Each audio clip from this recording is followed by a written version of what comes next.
নমস্কাৰ ছাৰ। সত সাহেব। ছাৰ কি নাম আপোনাৰ? কৃষ্ণচন্দ দাস। ছাৰ ক'ৰ পৰা আহিছে আপুনি?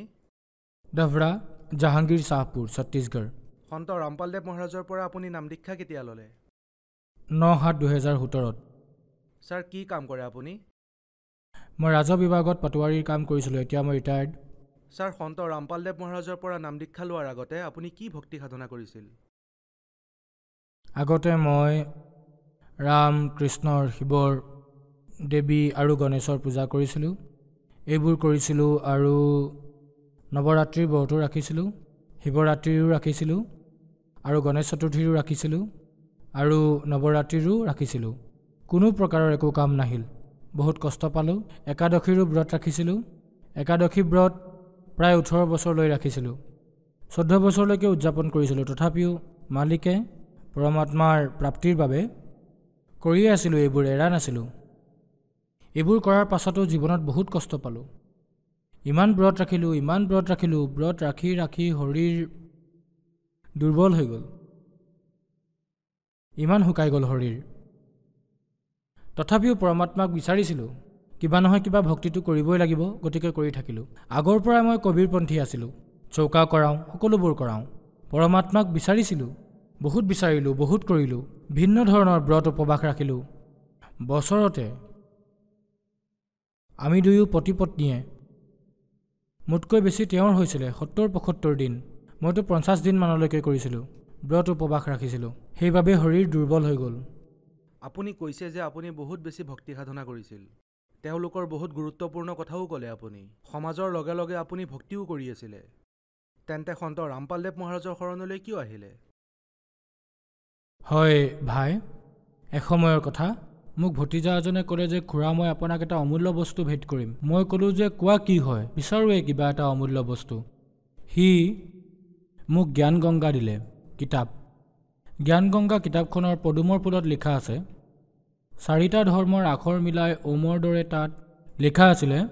সেই 4টা ধৰ্মৰ তলতে লিখা আছিলে, জীৱ আমাৰ জাতি, মানৱতা আমাৰ ধৰ্ম, হিন্দু, মুছলিম, শিখ, ইছাই কোনো বেলেগ ধৰ্ম নহয়। এইবোৰ যেতিয়া দেখিলোঁ, ভাই মই কি ক'ম, চকু খোলাই থাকি গ'ল। কমলৰ ফুলত সকলো ধৰ্মকে পৰমেশ্বৰ বুলি এই প্ৰকাৰেৰে যে লিখা আছে, গতিকে এয়া সাক্ষাৎ কবিৰ পৰমেশ্বৰেই হ'ব লাগিব। সেইখন গ্ৰহণ কৰিলোঁ মই, শিৰত লগালোঁ, ঘৰলৈ নিলোঁ, পঢ়িলোঁ, ভালকৈ পঢ়িলোঁ। সেইখন পঢ়োঁতে লাহে লাহে 4 বছৰ হ'ল। মই সকলো দেৱী দেৱতাক এৰি দিলোঁ, পূজা পাঠ। কবি পৰমেশ্বৰৰ সন্মুখত মই মূৰ্তি ৰাখিলোঁ, ঘিৰ চাকি জ্বলাই পূজা কৰিব ধৰিলোঁ কবি পৰমেশ্বৰৰ। আমিতো কবিৰপন্থী হয়, চৌকা কৰোঁ। আমাৰ দামখেৰাৰ যি হয়, তেওঁৰ অংশ খাচীয়া, আৰু সেই খাচীয়াৰ অংশত শক্তি আছে। গতিকে শক্তিৰ সেই মুখ্য দিশৰ পৰাই মই নিজৰ গুৰু প্ৰাপ্ত কৰিলোঁ, নাম দীক্ষা লৈছিলোঁ। কিন্তু তাত একোৱে নাপালোঁ। তাতে যি নাম দিছিলে, তাত আদি নাম, অজৰ নাম, অমি নাম। গতিকে সেয়া কি নাম আছে যি আদি হয়, অজৰ হয়, সেয়া গম নেপালোঁ কি নাম হয়। আচৰিত লাগিল, তথাপিও কৰি থাকিলোঁ, কাৰণ পৰমাত্মাক বিচাৰিছিলোঁ। সেয়া কৰি থাকোঁতে যেতিয়া এই জ্ঞান গংগা পালোঁ, তেতিয়া সকলো পূজা পাঠ এৰি কবিৰ পৰমেশ্বৰক ধ্যান কৰিলোঁ। এয়া চাব ধৰিলোঁ, মাজে মাজে টিভি চেনেল চাব ধৰিলোঁ। তাৰপিছত সন্ত ৰামপালদেৱ মহাৰাজৰ পৰা 2017 চনত নাম দান ল'লোঁ। ছাৰ, আপুনি ক'লে যে আপুনি আগতে যি ভক্তি সাধনা কৰিছিলে, তাৰ পৰা আপুনি বহুত বেছি দুখী আছিলে। তাৰপিছত আপুনি সন্ত ৰামপালদেৱ মহাৰাজৰ শৰণলৈ আহিল। তেন্তে কি সন্ত ৰামপালদেৱ মহাৰাজৰ শৰণলৈ অহাৰ পিছত আপুনি লাভ পালেনে? হয় ছাৰ, প্ৰথম লাভ মই এয়া পালোঁ যে মই প্ৰতিটো জীৱন মানুহৰ পোৱাৰ পিছত আজি মই সঁচা গুৰু পালোঁ। সঁচা গুৰু কাক পালোঁ? সেয়া হ'ল সন্ত তত্ত্বদৰ্শী ৰামপালদেৱ মহাৰাজ। গতিকে ৰামপালদেৱ মহাৰাজৰ পৰা মই নাম দীক্ষা ল'লোঁ। তাৰপিছত মোৰ এই আঙুলিটোৰ হাড় বাঢ়ি গৈ আছিলে, দেখি আছে আপুনি, সৰু ডাঙৰ দেখিছে নহয়? এয়া ডাঙৰ হোৱাৰ বাবে বিষ হৈছিল। হাড়ৰ ডক্তৰক দেখুৱালোঁ, ক'লে একো হোৱা নাই। যেতিয়া ল'ৰা ছোৱালীৰ প্ৰমাণপত্ৰ চহী কৰিবলৈ লওঁ, বৰ বিষ হয়। সেয়া সন্ত ৰামপালদেৱ মহাৰাজৰ পৰা নাম লোৱাৰ পিছত নিজে নিজে ভাল হৈ গ'ল। সেইধৰণে মোৰ পত্নীৰ ছাটিকা বেমাৰ আছিলে, কঁকালৰ পৰা তললৈ, তাই খোজকাঢ়িব পৰা নাছিলে। মোৰ ওচৰত 12-13টা জন্তু আছিল বাহিৰত চিকিৎসা কৰাম বুলি ভাবি সকলোবোৰ বন্ধকত ৰাখিলোঁ বেচা নাই এটাও কাৰণ সেয়াই আছিল আমাৰ জীৱন যাপনৰ আহিলা সকলো দিলোঁ এতিয়া বাহিৰলৈ নিলোঁ বহুত চেষ্টা কৰিলোঁ তাইৰ বিষ ভাল নহ'ল যেতিয়া সেইদিনাখনেই মোৰ লগতে মোৰ পত্নীয়ে নামদান দীক্ষা ল'লে ৰামপালদেৱ মহাৰাজৰ পৰা তেতিয়া তাইৰ কঁকালৰ তলৰ বিষ কেনেকৈ নোহোৱা হৈ গ'ল তাইও গম নাপালে য'ত নেকি ইমান বিষ আছিল সেয়া চাৰ্টিকা হোৱা বুলিয়েই কৈছিলে এই প্ৰকাৰে মালিকৰ শৰণলৈ অহাৰ বাবে মোৰ যি কফ কাহ চৰ্দি উশাহৰ বেমাৰে ইমান কষ্ট দি আছিলে যে মোৰ জীৱন শেষ কৰি দিছিলে বহুত খৰচ কৰিছিলোঁ ৰায়গড় বিলাসপুৰ য'ত কৈছিলে সকলোতে গৈছিলোঁ ঠিক হোৱা নাছিল কিন্তু ৰামপালদেৱ মহাৰাজৰ শৰণলৈ অহাৰ পাছত এই সকলো বেমাৰ নোহোৱা হৈ গ'ল সেই প্ৰকাৰে মোৰ পাইলছো হৈছিল